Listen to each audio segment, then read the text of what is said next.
Brahma Gururvishnu Gururdevo Maheshwaraha Guru Sakshat Param Brahma Tasmai Shri Gurave Namaha Tasmai Shri Gurave Namaha Tasmai Shri Gurave Namaha.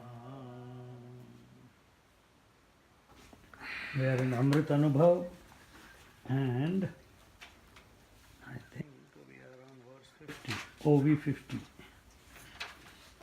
Here we are looking at Jivan Mukta Dasha Kathana. What is the state of a realized person? What is the state of a person who has gone beyond body identification, has become established in the self as the self? About him, the verses are by Jnaneshwar Maharaj. In the 50th verse, he says,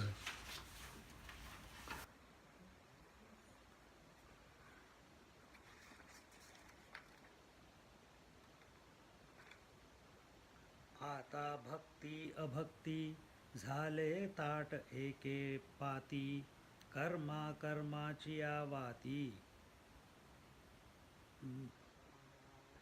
Mahalaunia. Now the manifestation of devotion through japa, dhyan, karma or absence of expressed devotion are the same value for a Jivan Mukta, whether he manifests his devotion through japa, dhyan or not, whether he expresses his devotion through various karma kandas or not. Both type of expressions have the same value for the realized one. This state of parabhakti is sahaja bhakti. It involves no effort. It is a state which cannot be described in words. So whom are we talking about? About the realized master.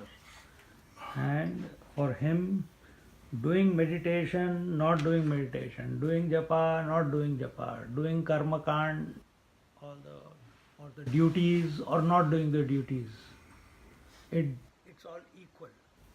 And contrary to that, how do we feel? If we don't do our duties, we feel guilty. if we don't do duties, we feel guilty.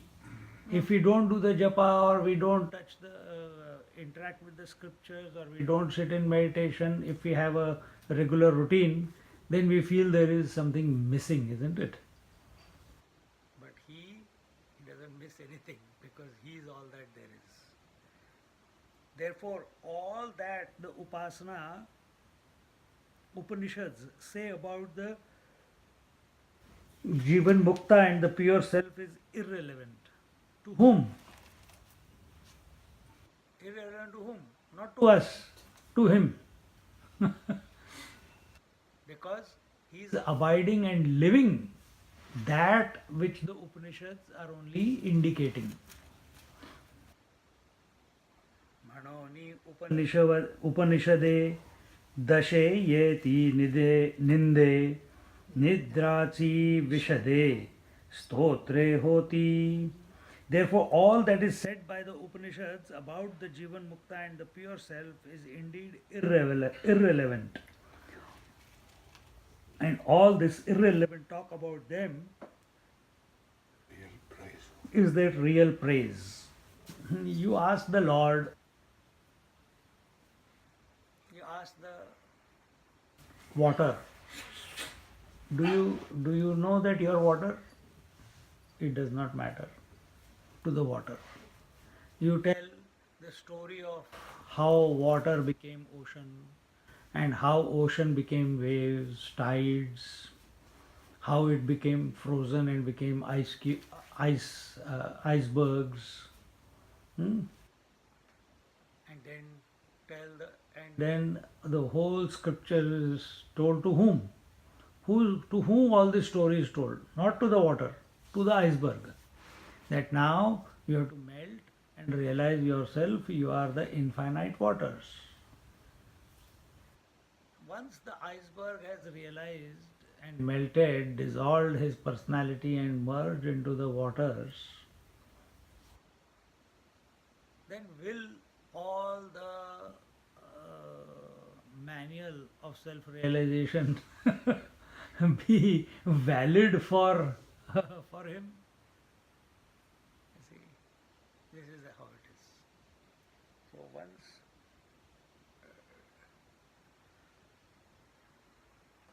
till we have not known, scriptures are very important. Once we have known, nothing is important because everything I am. Therefore, the Upanishads, when they talk about one's essential nature, condemn and reject everything that takes one away from the truth as na iti, not this, not this. Taking the Kenopanishad to illustration, the Upanishad exhorts the seeker to drop everything, every concept, every idea, every ritual that he has been clinging to for support if he wants to know the truth. Nedam yadedam upasate. All this upasana, worship that you do, drop it. That is not Brahman. All the struggle to understand or the smug complacency that one has understood is discouraged. So, this is also told in the Kenopanishad. The one who knows doesn't know, and the one who doesn't know knows. If you know it through your intellect, if you have understood, you have not known. Because understanding is a concept. What you have understood is the concept, and truth is not a concept. Truth is a state of being.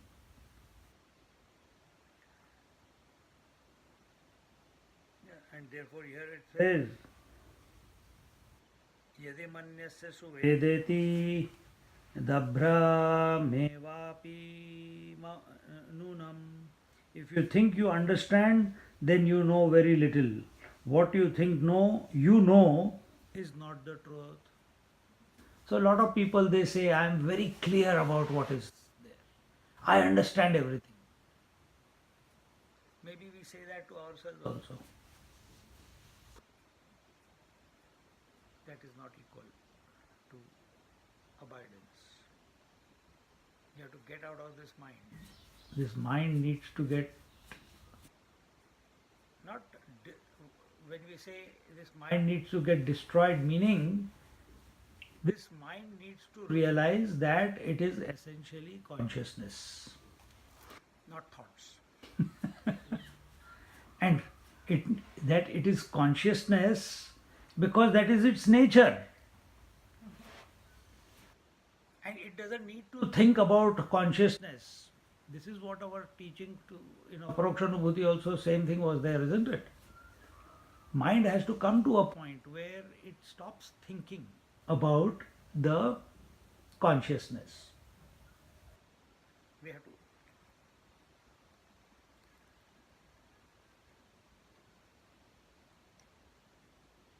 It has to be.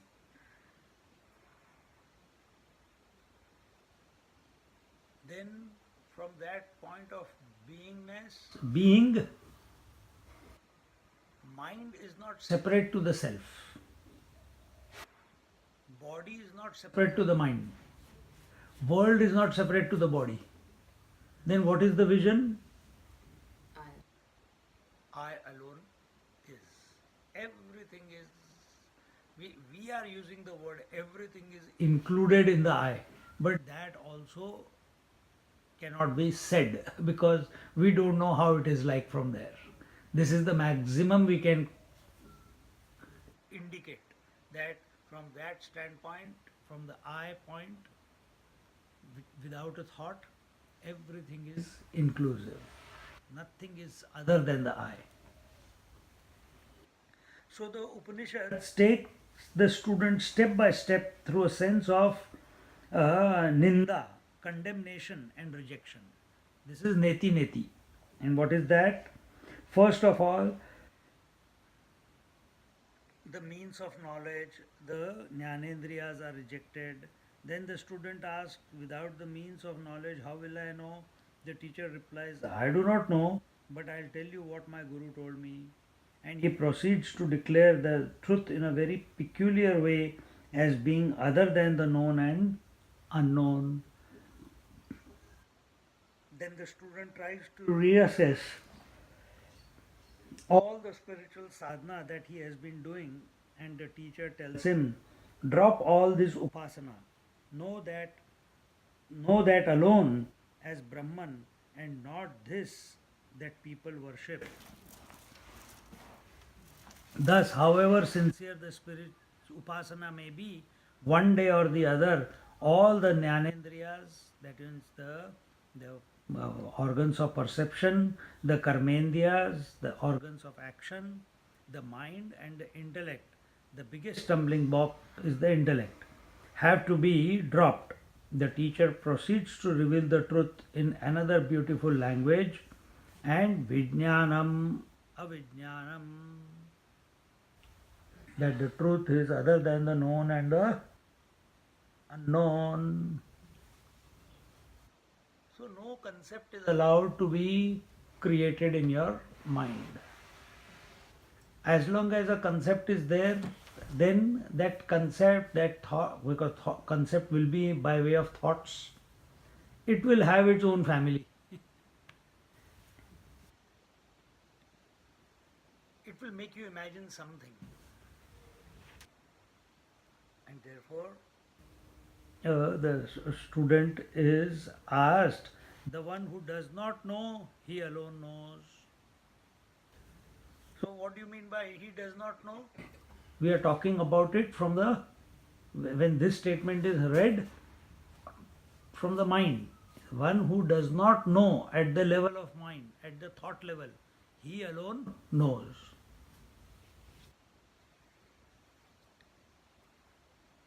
In this way, the Upanishad rejects everything one by one when it tries to indicate the nature of the truth. When the Upanishads thus ruthlessly reject every commonly held idea about the truth as well as all the means of knowledge available in relative existence, it is indeed irrelevant. And this irrelevance itself is the praise of the Jivan Mukta and the pure self. So first we are told we have to study the scriptures, we have to do the sadhana, etc. And who is Jivan Mukta? Who doesn't care about the scriptures, who doesn't care about the sadhana. He's gone beyond. And that is his glory. What is a seeker's glory? He is well versed in the scriptures. He is an adept meditator. He can tell you everything about the scriptures at the drop of a hat. And what is the glory of a realized person? I don't know. He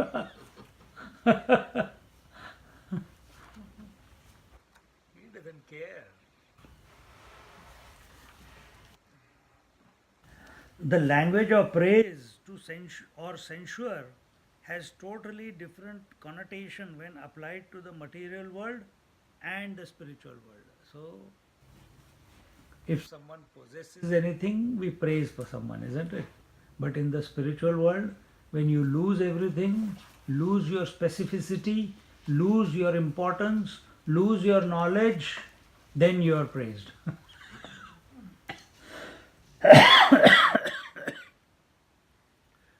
So you check next time when you are in India or in Melbourne,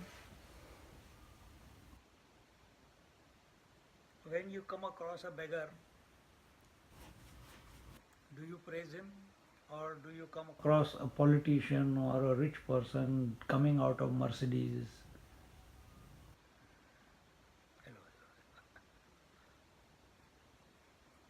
What is in the material world? Possessing material. Scriptures are also material. Possessing material is given praise. Knowledge is also material. It is given, anyone who has it is put at a high esteem, isn't it? And in the spiritual world, so those people who are putting such people who have lot of knowledge, putting them on esteem, they are going the wrong way. Because what the spiritual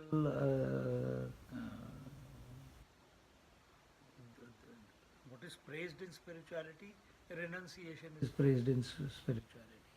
Tyage naike amritatva manashuhu. Immortality is gained only when you give up everything. And that includes all knowledge also. Your idea about something. Or everything that is told in our scriptures, what we told in the meditation also today, that is coming from scriptures only. The whole analysis, it's only a story. It is not the truth. It's only a story.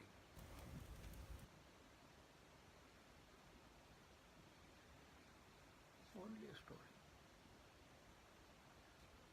That Maya, the three gunas, the organs of perception, organs of knowledge, vasanas, intellect, the various sadhanas, everything is a story. Because from the absolute point of view, all this does not exist. All this does not exist. Projection. Phenomena is a projection. Phenomena is existing in its own absence. The word is mithya. It seems to be there, but actually it is not there. The world seems to be there, but actually is not there. Sunrise, sunset seems to be there, but actually is not there. Blueness of the sky seems to be there, but is not there. Mirage seems to be there, but it is not there. Similarly, under certain circumstances, this body has come about. Because it seems to be there, it is not the truth. Truth is the conscious principle.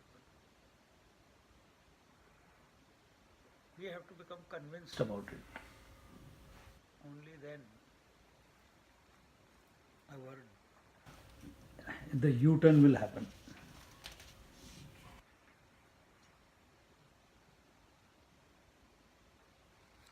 The language of praise and censure has totally different connotations when applied to the material world and the spiritual world. For example, in the material world, presence of material wealth means a rich person, but the absence of such wealth enhances the greatness of a Mahatma. Both. But see, in today's time, a Mahatma who has lot of followers behind, lot of temples, lot of ashrams, lot of wealth, he is called a successful Mahatma. Oh, he is doing good for the society. There is nothing called society from the truth point of view. See, today everything is upside down, even in the spiritual, in the name of spirituality also. Both praise and censure end up in silence for the Jivan Mukta. Na tari ninda stuti, donhi mauna sathi zati, mauni mauna athi, bolata boli. He says, ultimately both relevance and irrelevance of praise and censure end up in silence. The Jivan Mukta observes silence while speaking indeed.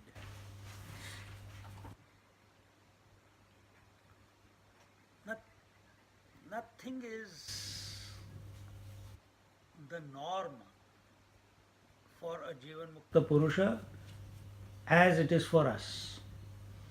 We have to sit in a particular way, we have to talk in a particular way, we have to behave in a particular way, we have some etiquette, some ethics, some morals. Everything is organized for us, isn't it? Whether you go on the roads, whether you are walking on the street, whether you are in the shopping center, whether you are gone to someone's house, hello, how are you? Please come and sit down. All these etiquettes are there. He doesn't follow any one of them. He has become free of all everything. So whether they are there or they are not there, he is as comfortable in a palace or in a barn. He doesn't care. There was one Avdhut here, who had come to Melbourne. I showed you the photo. You saw him. He says, I don't care. They have built an ashram around me. My name is nowhere. Nothing is there for me. I don't sleep. I don't eat. Very rarely I eat. If I want to go somewhere, nobody can stop me. If I want to go somewhere, because I don't own this, I don't have to run this, I don't have to pay for it, I don't have to maintain it. Nobody can bind me. And when will the feeling come to go? He says, I don't know. They are so connected. Like Shirdi Sai Baba, if some devotee used to call, he used to go. But the calling has to be that intense. Just like a mother looks at the child only when the child really demands her attention, isn't it? Otherwise she knows everything is fine. Ultimately, both praise and abuse end in silence. This is important. The Jivan Mukta observes this silence even while speaking. When a Jivan Mukta praises or abuses, neither should be taken in the usual meaning. Both are essentially meant for the betterment of the seeker. Okay? Because what is the disposition of a Jivan Mukta? Everything is I. How you are looking at the Jivan Mukta as an individual. So you superimpose on the realized person your issues, your shortcomings of perception on the Mahatma, because you are looking at a body. So you can never understand from being a seeker or an individual from what point he is expressing. You can never work it out. Scriptures can't work it out. The only way is get there. That's all. Then you will also become silent. Meaning, inside you will be silent, speaking will going on, or everything else will go on.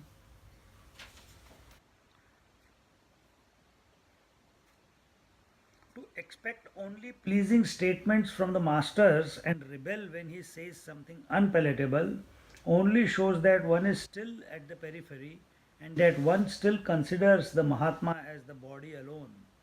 The true seeker will consider it at least it as a test of his spiritual poise and not succumb to the revolt in the mind.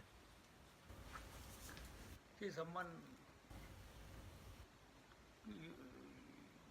was there, and there's so many people.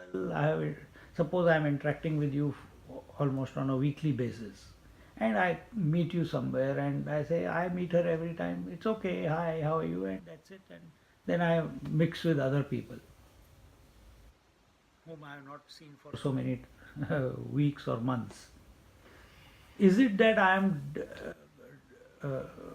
ignoring you, or I am unattentive towards you, and you come next day?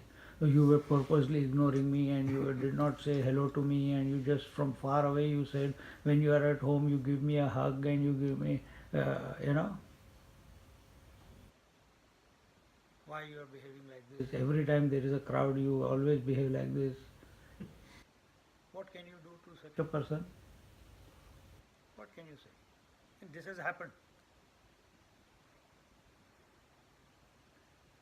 You can only smile.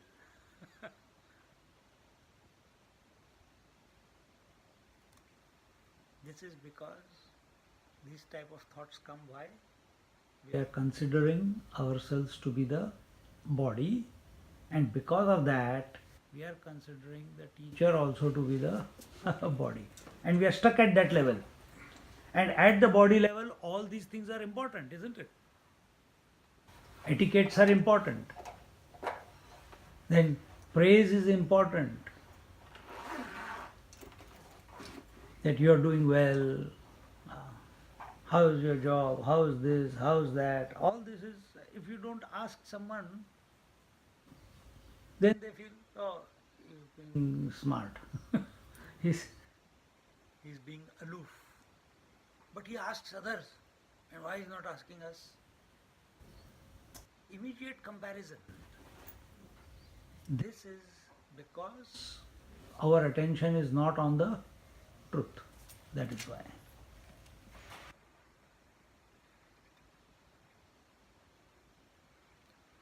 The true seeker will consider it as a test of his spiritual poise and not succumb to the revolt in the mind.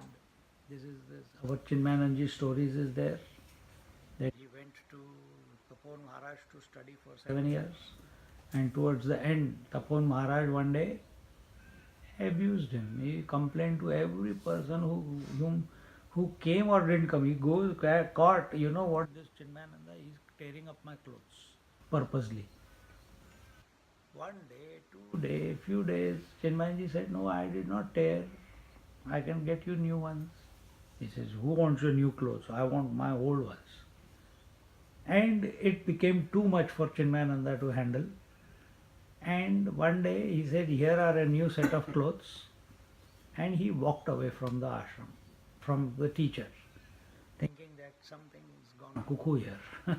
He's lost the plot. That the teacher has lost the plot. Because you can handle it for 1 day, 2 days. But imagine day in and day out for weeks together, the teacher is continuously condemning you. And he went away. The teacher did not stop him. Go. I didn't ask you to come. I'm not asking you to go. And then after he had walked away for 1 or 2 hours, then the teacher sent someone. Go and call him back. Luckily, he listened and he came back. And he says, and when he came back, he touched the feet of the Tapon Maharaj. And Tapon Maharaj, as he was getting up, Tapon said, you tore my clothes. Still. He says, yes. First time he said, yes, I tore the clothes. This shift.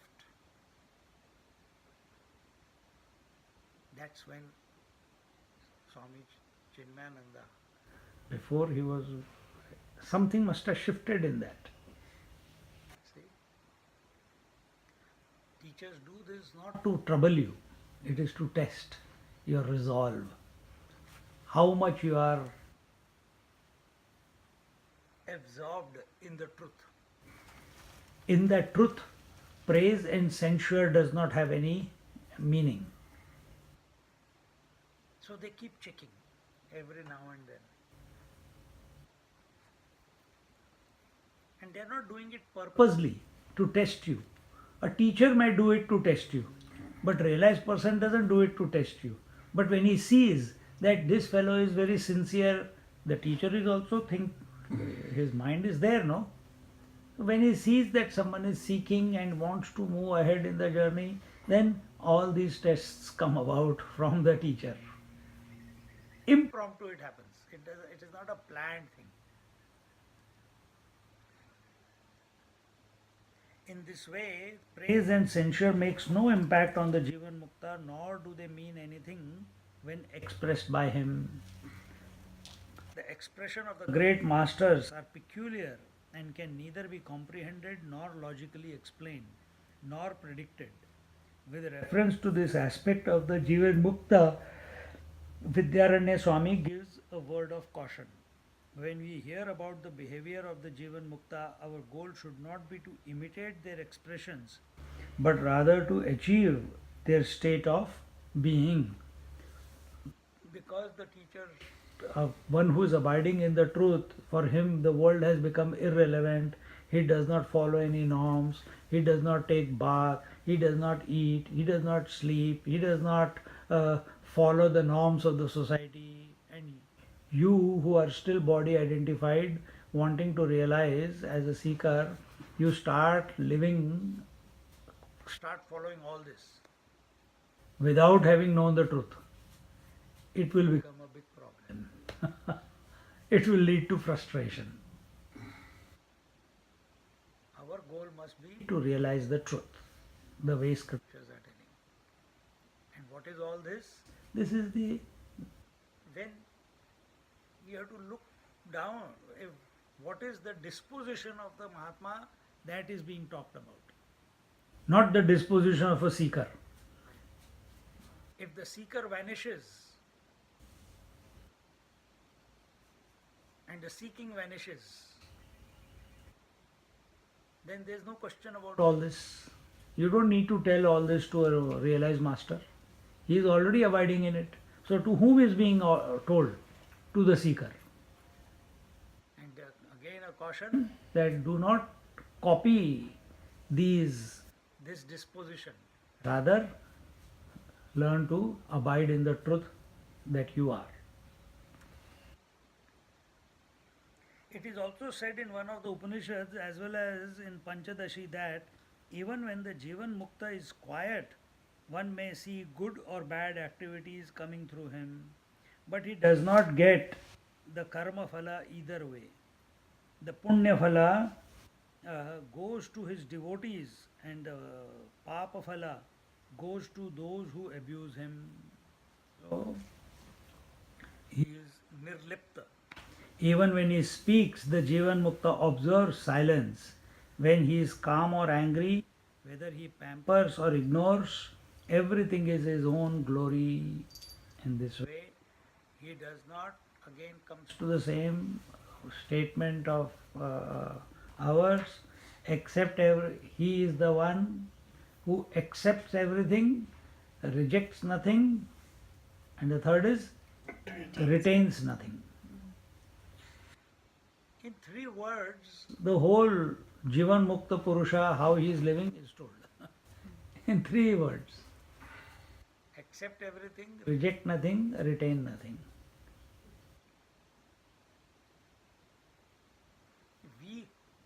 His disposition, we are breaking up into these 3. This is all one only. Because we live in a sequential life. We live where there is inside outside. We live there is high and low.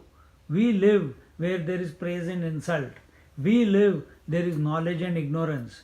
So we are saying that accept everything, reject nothing, and retain nothing. But all these 3 actually is equal to a Jivan Mukta Purusha.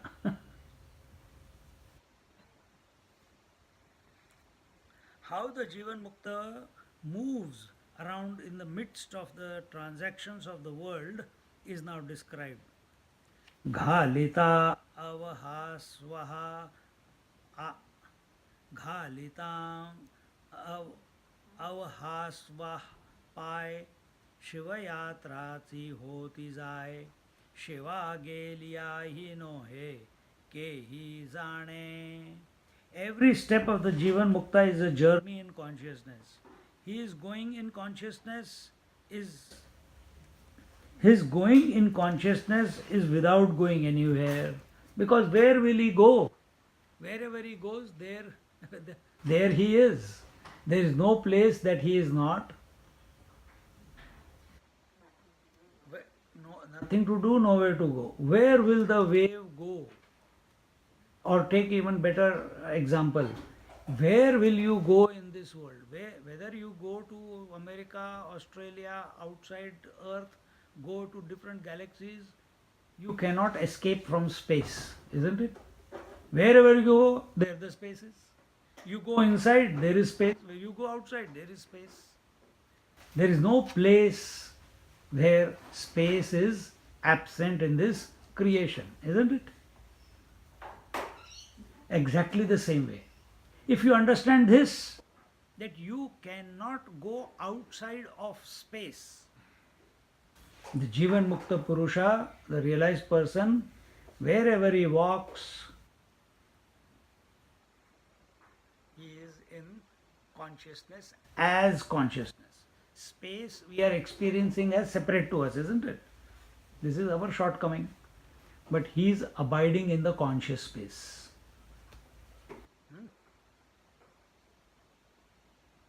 Where can you go escaping from the mind? Let's go from the space, come to the mind. Where can you go running from the mind? Wherever you go, there the mind is. Wherever you go, there the mind is.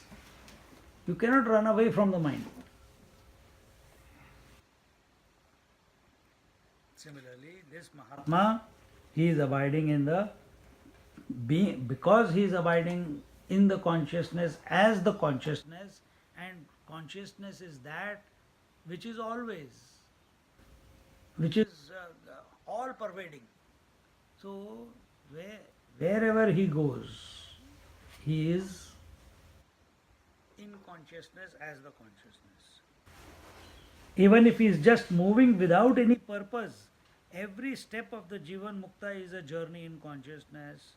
Not for a moment is he separate from the pure consciousness that he is, nor does he ever get identified even for a moment with the limitations or the conditionings. It does not matter to him. Just as I told you about this Mahatma, or you take our Swami Anubhavananda, for last 30, 40 years, continuously traveling. No place, you know that song, wherever I lay my hat, that's my home. Where will Swamiji lay his hat down? Yes, it seems that he is today in Melbourne, next day in Sydney, living in this person's house, living in that person's house. But where is his true home? Consciousness. Being consciousness is his true home. Because he has reached that home after which no other home is required.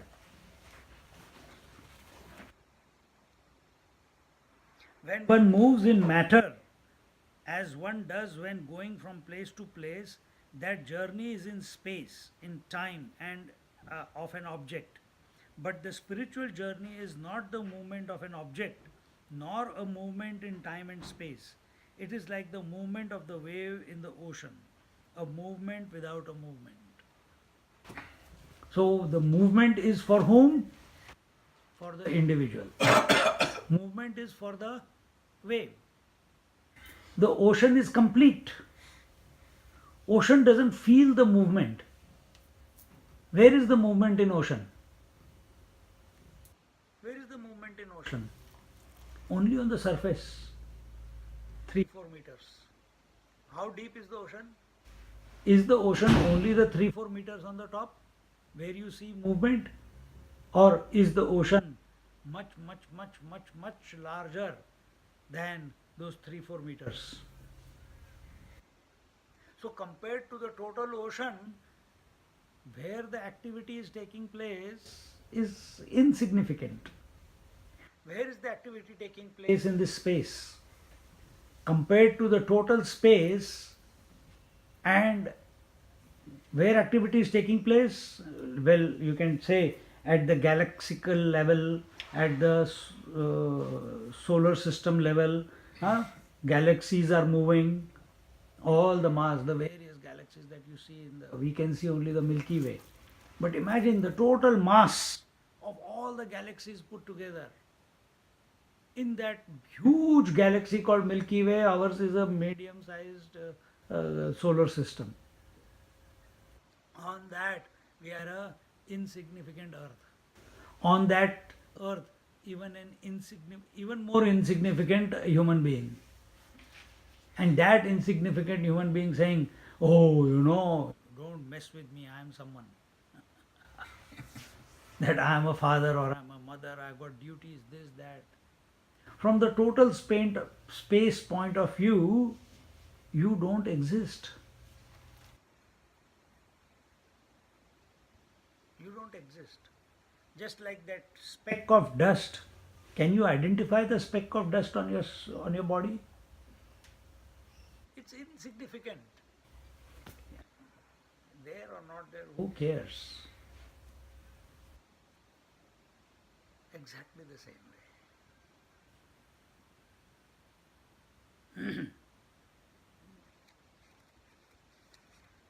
Just as the movement of a wave in the ocean is a movement without movement. Where is the movement? Movement means going from one place to another. Where is the wave going? From water to water. Is that called movement?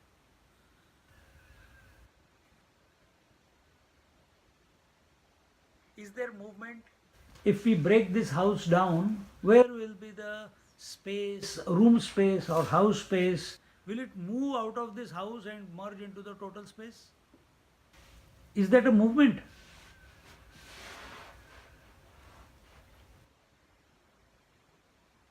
And we are talking about the space that is occupied by this body moving from one place to the other, isn't it? You were at home, you have come here. So it's a movement. But where is your attention? Your attention is not on space, but your attention is on the conditionings. That's where this is what the scriptures and the masters are trying to cut, this umbilical cord. A Jivan Mukta Purusha has already cut that, and here it is told. When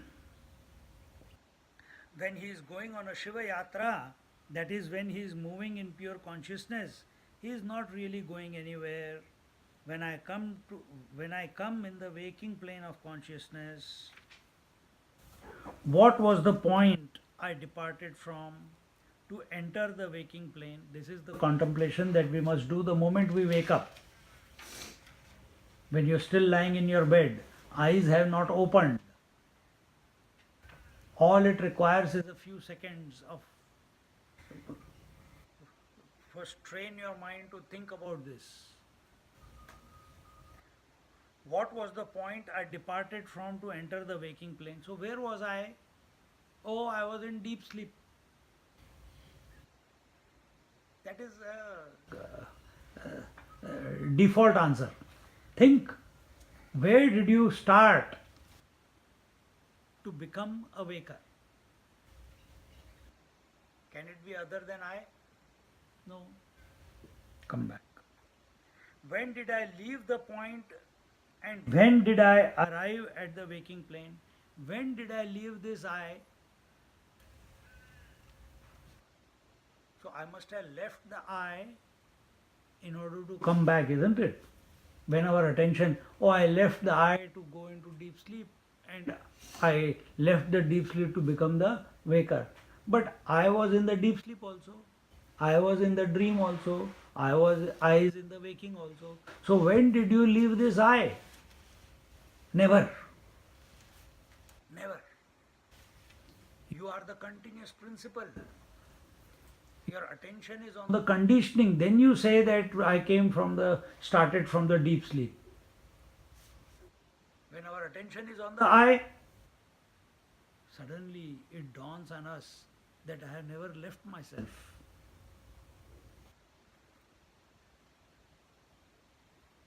What was that essence which was present in me or lost when it left the previous point and achieved and gained something when it arrived at the waking plane of consciousness? Therefore, when the Jivan Mukta moves in the world from the gross perception, he appears to be moving in time, space and object. But from his angle, he is not moving in time or in space, but time and space are in me. That is his disposition. Because he is the consciousness. He is all that there is. Time is a concept, is a projection on consciousness. Space is a projection on consciousness. Object is a projection on consciousness. And because of this time, space and object, then the body has come about, and etc. etc. The only way to appreciate the movement of the motionless Akriya Tattva is to drop all the conditionings through which we are functioning at present and come to a standstill. Again, the same thing. Tyage naike na karmana na prajaya dhane na tyage naike amrutatvamanushuhu. Immortality is gained. Immortality is reveals itself. You abide in it only by giving up everything, not by gaining and collecting and possessing and cherishing or whatever. Nah, by giving up.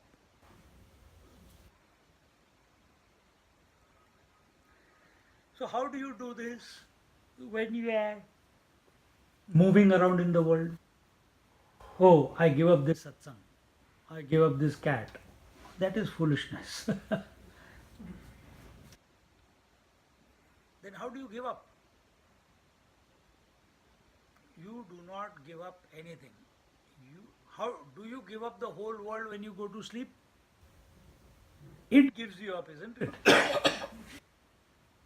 Exactly the same way. Your attention should be on the conscious principle, the I, to such an extent, with such absorption, with such commitment, such conviction that I need to realize this I now, not tomorrow, not next moment, now. Automatically the world will drop you. Whether your eyes are closed or not, but the world will drop you.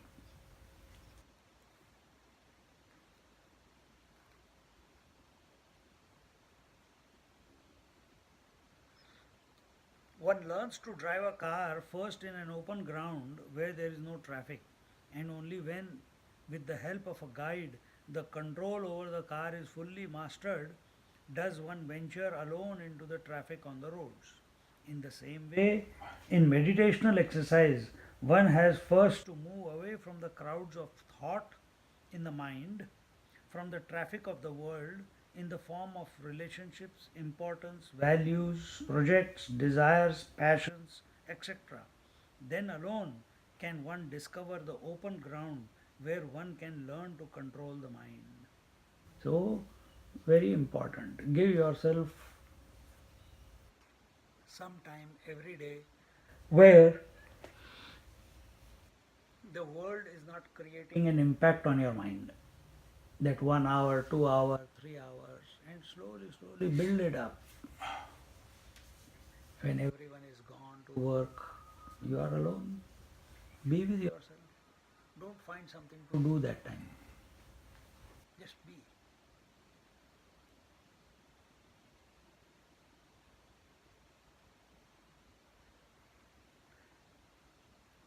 When this is done steadily with concentration, with no other thoughts, then little by little one gains tranquility. We think we are running the world, our world. I'm not saying the total world. We think we are running our world, that we have to carry out our responsibilities, that we have to answer. If someone says, Swamiji, what is the time? Oh, I must answer.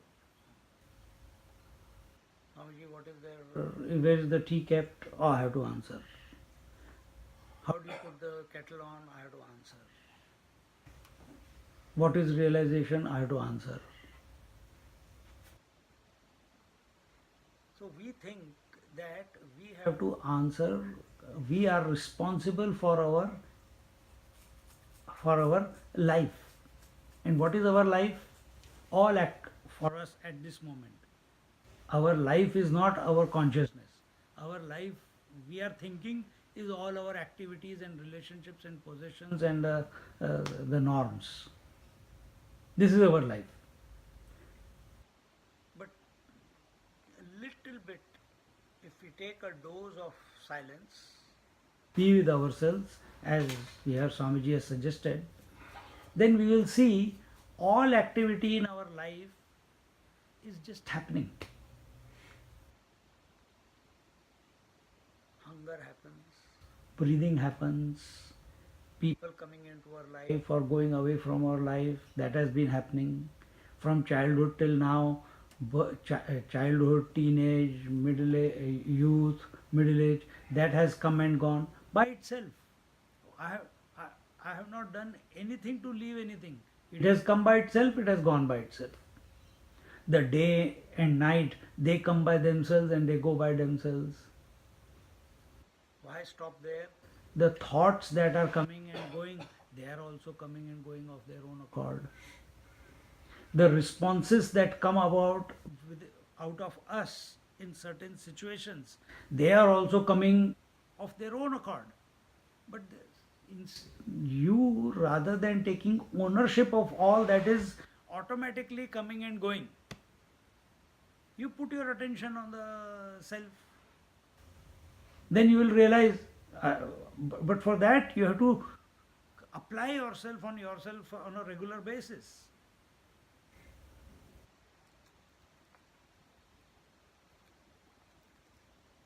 Till one reaches the open ground of solitude in one's own mind, ekaki rahasi sthitaha, one is guided by chanting the Lord's name, by shraddha, by faith. Thereafter one watches the mind to see if one is in total control of it and it does not pull in contrary directions. Thus, the dhyana abhyasa helps first to control the mind, B, to develop sakshi bhav, where one is independent of the thoughts in the mind. See, three stages. First is the drashta bhav. When it comes to the world, be a onlooker. The word for onlooker is in Sanskrit drashta bhav. Be a seer of the world without involvement in the world. Just keep watching. As you keep doing this again and again and again, the events in the world will stop affecting you because you have been a seer. You are not becoming someone in the world. When this is when you mature into this, then the next stage. If world is not becoming a problem, what's the next frontier? Mind. With the mind, remain a witness of the mind. Meaning, remain a witness of the thoughts. So first we are not affected by the world. Now we are not affected by the thoughts in the mind. Thoughts in the mind. When this also matures, when there is less and less things for the witness to witness, the next stage comes, and that is udasina bhav. Udasin bhav means where it does not matter whether something is there or not there.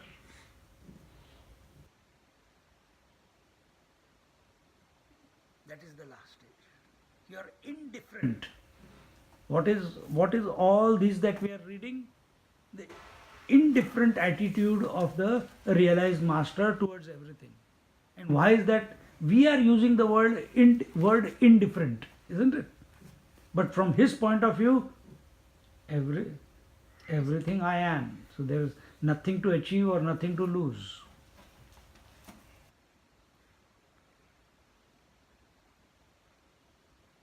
After years of dhyana abhyas, mind is totally mastered, then one gets established and subsequently transcends the sakshi bhava. Participation at the relative level will thereafter be leela matra, only a sport, a joy. So then, after that, I gave you the third stage, which was udasin bhav. It also comes somewhere in the scriptures only. So we have to transcend the witnessing also. So first, with respect to the world, we remain a seer, undisturbed. With the next is the mind. With the thoughts in the mind, we remain a sakshi. But when there is nothing for the Sakshi to witness, nothing for the witness to witness, then what will happen? He will, and that is the Udasin Bhav. That is the Unmani Avastha. That is the transcendental state. That is the abidance. And from that point of view, we say that he is indifferent to everything.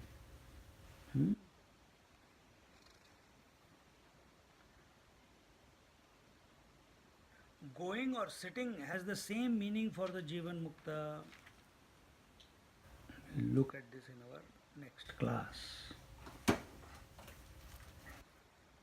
Is it not?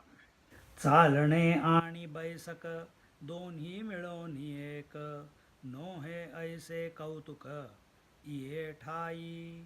Is it not a great wonder to know that going and sitting has the same meaning for the Jivan Mukta?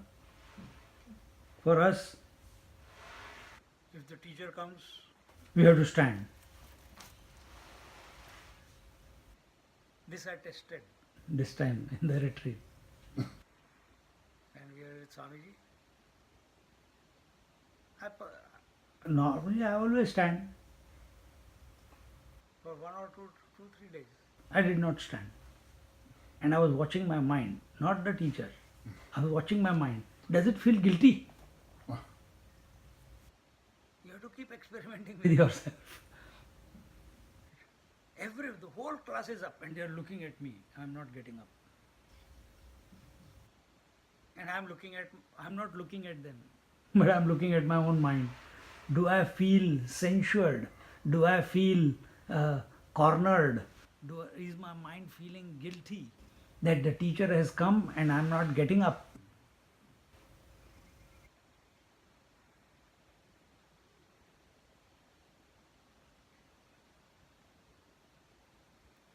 We have to get out of all guilts. We have to get out of all expectations. And this you can find out only if you are experimenting with yourself. Is it not a wonder of wonders that movement and absence of movement both exist simultaneously so far as the Jivan Mukta is concerned?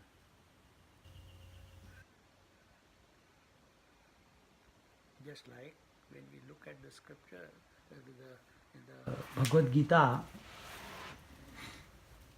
karmani akarmani pashyed, akarmani karmani pashyed. He who sees action in inaction and inaction in action, he alone truly sees. This is what is told here.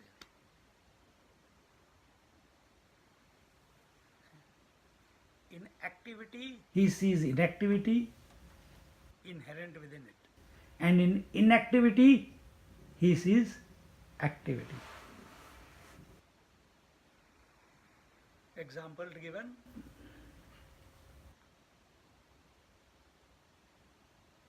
You are a passenger in the car. Car has moved from Baronia till here. Did you move? Did you travel the distance? Yes. But were you moving? No, I was just sitting. So you were not moving, yet you moved. See?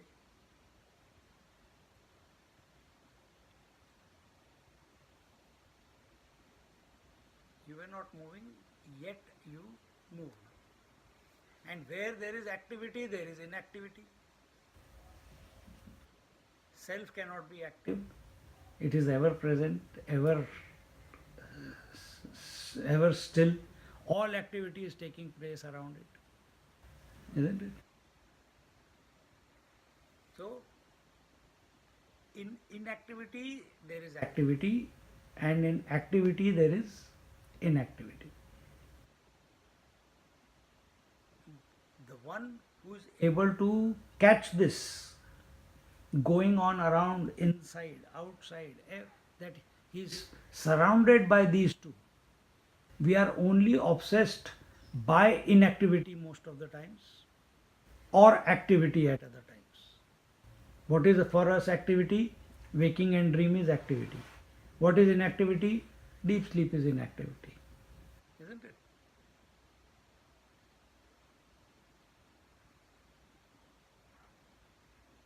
But he who is able to see that both of them are self cancelling, both of them are self cancelling, he alone really sees. This way we'll see more of it in our next class. Om Purnamada Purnamidam Purnat Purnamudachyate Purnasya Purnamadaya Purnamevavashishyate. Om Shanti Shanti Shanti. Hari Om Shri Gurubhyo Namaha. Hari